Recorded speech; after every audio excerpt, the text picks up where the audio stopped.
আমি আজ এই পৃথিবীর কিছু মৃত বাবা মার যে জীবিত সন্তানরা বেঁচে আছে তাদের উদ্দেশ্যে কিছু কথা বলছি।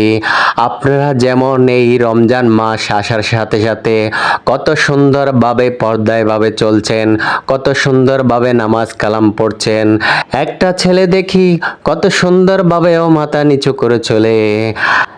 তাহলে দেখেন আপনাদের যে মৃত বাবা মার আত্মা আছে তারা কিন্তু অনেক শান্তি পাচ্ছে আর আল্লাহর কাছে ফরিয়াদ করছে, আল্লাহ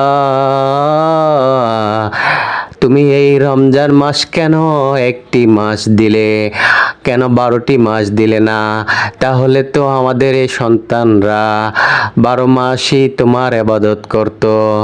যখন দেখবে রমজান মাস শেষ হয়ে গেছে তোমরা আবারও আল্লাহকে ঠিকই মনে রাখছো কিন্তু আল্লাহর ইবাদত করছো না, নামাজ কালাম পড়ছো না, মাথা উঁচু করে চলছো আর দেখবে বেপরদায় চলতেছো। আর এই দেখে তোমার বাবা মা অনেক চিৎকার দিবে, চিৎকার দিয়ে আল্লাহর কাছে বলবে, আল্লাহ তুমি আমাদেরকে ক্ষমা করে দাও, আমরা ভুল করে এমন সন্তান জন্ম দিয়ে পৃথিবীতে থুয়ে এসেছি যে তোমাকে স্মরণ করতেছে না, আমাদের জন্য কোনো দোয়া করতেছে না।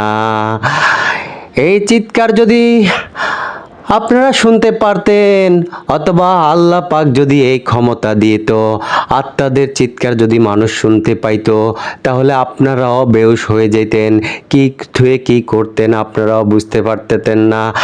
যেমন করে একটা মানুষের পাশে দাঁড়িয়ে যদি উনি যদি চিৎকার দিয়ে যে কোনো কথা বলে উনি কিন্তু খুব সুন্দরভাবে শুনতে পায়, কিন্তু আত্মাদের কথা কোনোভাবেই শোনা যায় না।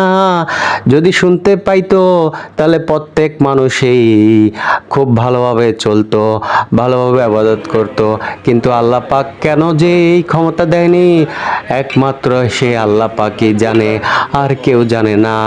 আপনারা রমজান মাসের পরেও যদি পারেন আল্লাহর ইবাদত করবেন, ভালোভাবে চলবেন, পর্দাভাবে চলবেন। ছেলে হলে আপনি খুব সুন্দরভাবে নামাজ কালাম পড়বেন, মাথা নিচু করে চলবেন, দেখবেন আল্লাহ সারা জীবন আপনার পাশে পাশে আছে। আপনি কোনো বিপদে পড়ার আগে আপনাকে উদ্ধার করে ফেলবে ইনশাআল্লাহ। আল্লাহর পথে চললে আল্লাহ তার সাহায্য করে ইনশাআল্লাহ। আমার যদি কোনো কথা ভুল হয়ে যায় আপনি আমাকে দয়া করে ক্ষমা করে দিবেন। সবাই বলেন আমিন।